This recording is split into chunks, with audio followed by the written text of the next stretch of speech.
Hello guys and welcome to my new series of videos.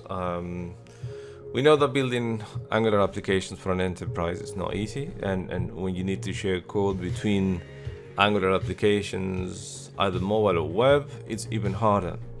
So if you are about to kick off or are in the middle of a large app, these videos will help you to implement the best practice and the best patterns and the best project structure using NX workspaces and state management patterns with NGRX. We're gonna do a thorough introduction into using NGRX, which is an RxJS powered state management library for Angular applications inspired by Redux. We use NX or Narwhal extensions, an open source toolkit for enterprise apps.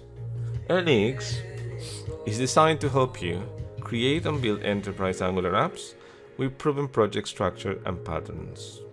We will learn how to use NX, how to create a monorepo, how to create one or many Angular apps with a robust code sharing system using NX workspaces and shared libraries.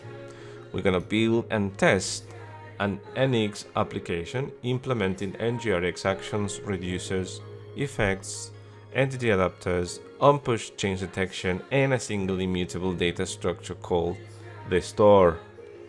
We look at common patterns for structuring your application state by feature and how to deal with splitting up related data into multiple reducers.